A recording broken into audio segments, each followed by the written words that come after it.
If we are to find the best books for children, we need standards for judging them.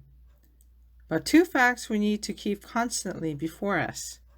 A book is a good book for children only when they enjoy it. A book is a poor book for children even when adults rate it a classic if children are unable to read it or are bored by its content. In short, we must know hundreds of books in many fields and their virtues and limitations, but we must also know the children for whom they are intended, their interests and needs. There is something hoggish in sitting down to good food alone. One might as well be an animal, eating merely in order to keep alive. To eat in company helps to conceal the baseness of our appetites. Without this liberal spirit, social progress would be slow, perhaps too slow to meet the rapidly expanding demands of a world in which technological capacities are accelerating at a frightening rate. The liberal approach, I feel, is the only hope for preserving the kind of free, democratic society we believe in. Perhaps it is the only hope for preserving any form of human society. As matters stand today, many teachers are unable to do the best of which they are capable. For this, there are a number of reasons. Some more or less accidental, others very deep-seated.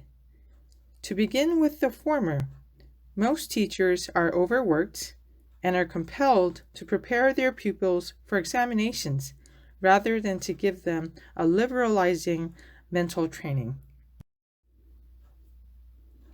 Please and thank you are the small change with which we pay our way as social beings. They are the little courtesies by which we keep the machine of life oiled and running sweetly. They put our intercourse upon the basis of a friendly cooperation, an easy give and take, instead of on the basis of superiors dictating to inferiors.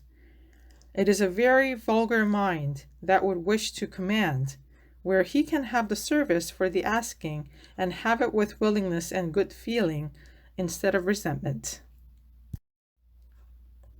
Ranke was strongly of this opinion.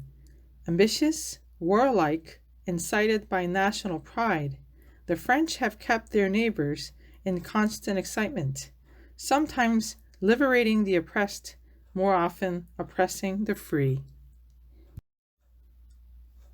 Health is a priceless treasure, but its value is rarely appreciated until it is lost.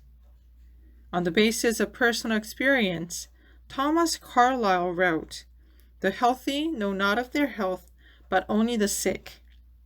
Youth especially tend to take good health for granted and squander it thoughtlessly, little realizing that future success and happiness, and even life itself, are largely influenced and in many instances actually determined by the habits of living acquired during one's developmental years. I am for the synthetical method on a journey in preference to the analytical. I am content to lay in a stock of ideas then, and to examine and anatomize them afterwards. I want to see my vague notions float like the down of the thistle before the breeze, and not have them entangled in the briars and thorns of controversy.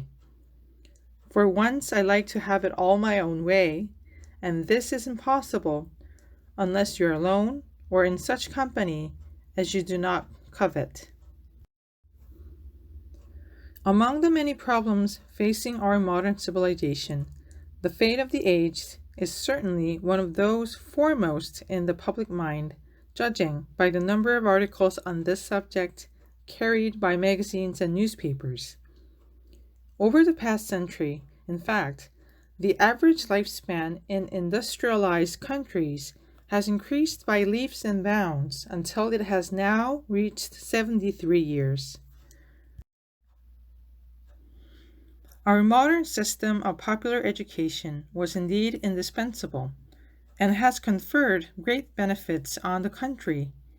but it has been a disappointment in some important respects.